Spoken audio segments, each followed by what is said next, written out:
Hello everyone, welcome to Bargain Gaming, where we can play excellent games without busting our wallets.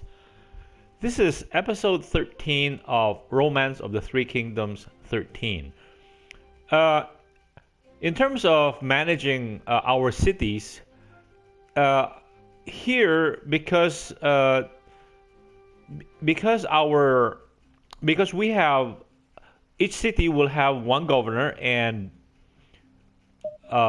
three war ministers, three ministers, military, war, and domestic. In essence, each city will have at any one time, in essence, can be performing 1, 2, 3, 4, 9 tasks. So ideally, each city should have 9 people in it, or rather 9 officers, so that they will be constantly working on the city to improve it. Unlike in Nobunaga, you only need 2 officers, one as the lord and the other one as the overseer. So that's about the maximum for Nobunaga. But here, it works about having more officers is more advantageous. Another reason why I have generated so many or created so many officers is that okay, so wait, let me find out. Okay, again, this was given to us as a farming boost. Okay, was that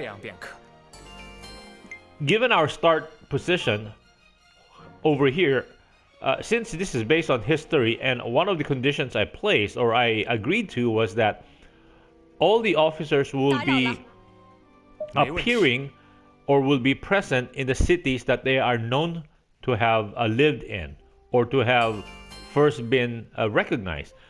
And most of those guys are in the Central Plains.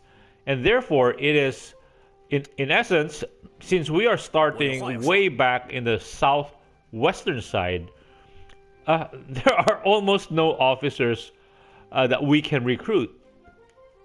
And so without officers in this game, it's not going to progress.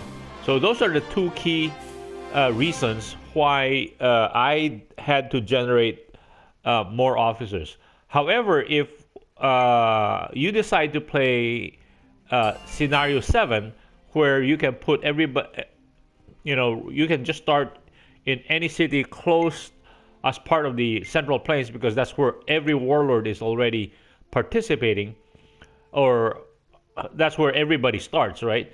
So in essence, you can pirate or you can entice enemy officers away from those cities, because you are also starting in the Central Plains. But if you're starting where we started in this game, then having very few officers is gonna be a major weakness.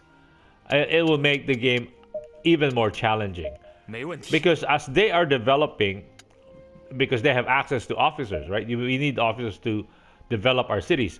So as the AI warlords are developing, they can develop much faster because they have access to more officers. While if we started here and we don't have as many officers, we are at a distinct disadvantage. See. Anyway, so let's continue to see what's going on the Central Plains. So they have the Emperor's troops armies have taken Puyang. So another city that was controlled by the Yellow Turban is now oh, no, not that one. This person needs help. So they've taken Puyang. Here, this one, it's that city here. No, keep pressing the wrong button. Sorry about that. Here, Puyang, they just took this.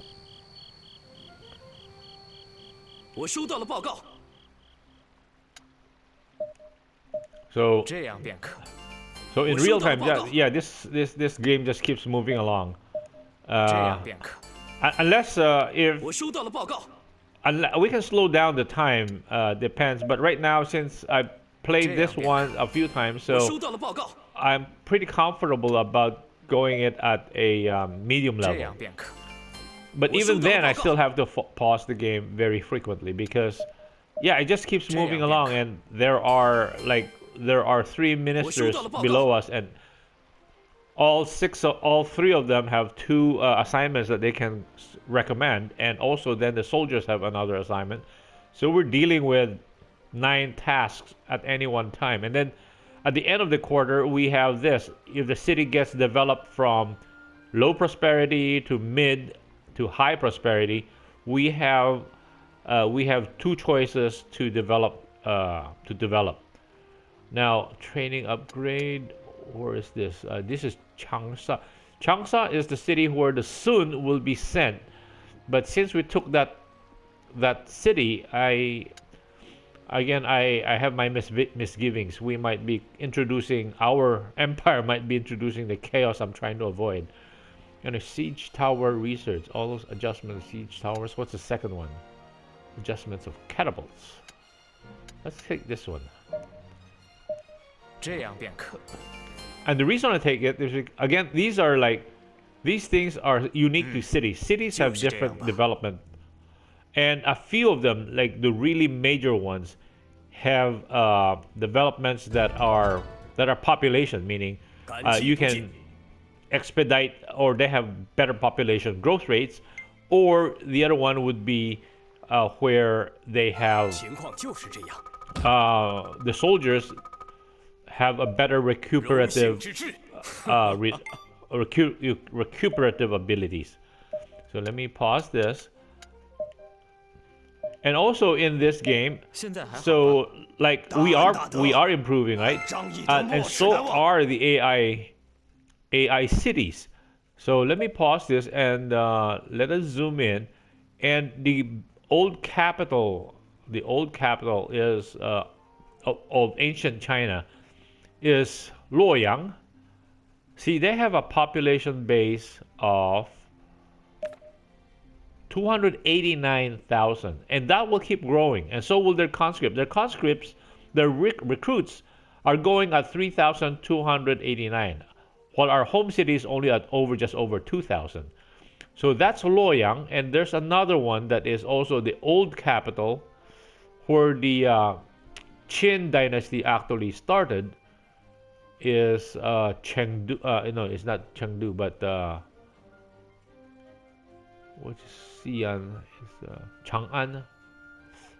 Jeez, well, I'm missing it. Oh, here. Sorry, I'm missing it. This is Chang'an. So they also have a huge population base. So this is now very similar to our home city. The population is slightly bigger than ours.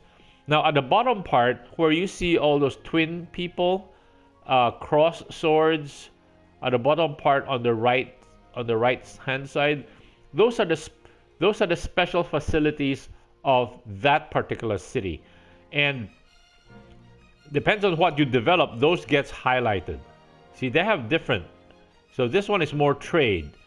The balance beam is more trade, culture, and catapults, while Luoyang is again population based. So that means they have a very high population growth rate. Now Suchang might be the same. Yes, they have 2. Yes, a very high population growth rate. So those are cities that are very critical. It would be very nice if we can have those. And if we look at ours don't have where's our Jianing. So ours are more. We just have one. I think that's not even population. That's just recovery. So that's pretty good. So we're pretty balanced out. If we have recruit training, that's military, and then the whole is agriculture. And then we have culture. We have the gate represents fortress strength, and then the catapults or the scaling. They're not catapults, but rampart type or assault engines or siege engines. Those are catapults and siege engines. So anyway, let's continue with the game. Oh, I forgot. We have a 您还好吗？ Sure, let's do those. 当然，好吧。 And then we still have one. Let's develop domestic. Let's say farming. No, let's go training because that guy is more military oriented. Train. 这个提议遵命。 So now we see that the Liu family is also coming down, and they tried to take Ganling before. Now the Sun has not. Wow, the Sun now has 4 cities. See, 大恩大 okay. 德，按仗义德墨。 So the Han troops, yes, let's do that. Talk.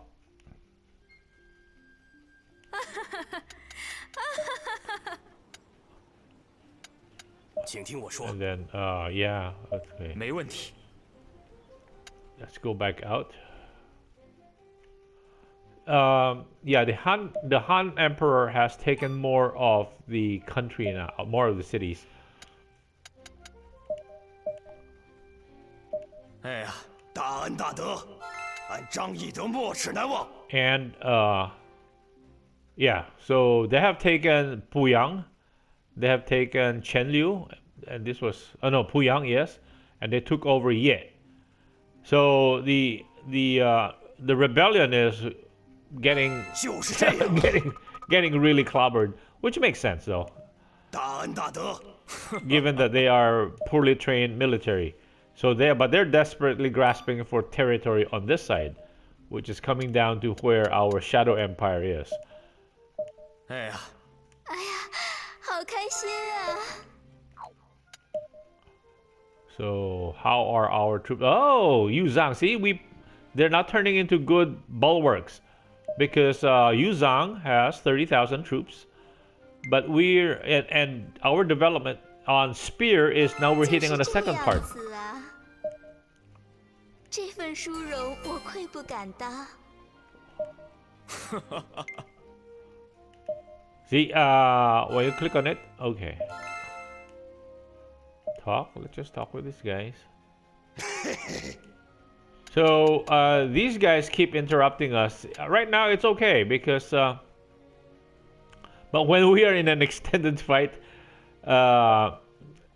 this visits can become a little bit unnecessary. But I don't turn them away because sometimes they 哎呀，好，大恩大德， you actually kind of insult them, and maybe I never want to try that. You know, these officers are hard to retain. I mean, they are. 就是这样啊。 Unlike in Nobunaga, it's very hard to pirate another daimyo's officer. Here, pirating another warlord's officer is not that hard, and so I'd rather 现 keep 在还好吧？ our officers' loyalty high by not doing anything to antagonize them. So going back, so this is so okay. 我有话要说。 Wow, okay, I 没问 always 题。 want those things. 就是这样子啊，这份殊荣我愧。 And their design of these. Oh, okay. One area that I did not talk about is that in this situation, when we talk to them, we can talk to them or we can gift them something, right? Give them something. And aside from that, we can also mentor our officers, so we can train them. So that means so we're all full up, and she's pretty full up too. So maybe in patrol we can help train her in war. So in patrol, is our patrol 9? Yes. Or maybe it's that leadership. Let me check. And we can go down and say strategy obtained. Oh, she is helping us. We don't need that. So I mean, all the officers can actually help us, but since I made my warlord like a demigod, he doesn't actually go out and fight anyway. So he doesn't need any training from his lesser officers. But if you use a random, if you allow the computer to pick the officer stats for you without doing it yourself, then it helps, right? Then you can take advantage of that. That's another aspect of the game that I did not actually fully explore because again high stats officers. Oh, my daimyo is pretty. My warlord is pretty high stat. So that's another area I did not explore. If I had done that, there would be a lot more. What do you call this? Things to do in this game. And also, there are also certain quests in this game, and some of them I find really hard to do. Mostly, we have to go and visit the merchant because somebody lost something. So I always go down to this one. I always go down to the reduces working time. So, okay. So that was the. This is in Jiangling, ship boost. Okay. That means one of the things that we need when we are attacking is to bring boats with us because sometimes because of the two big rivers that there are actually areas for us to where rivers or river warfare is very predominant actually.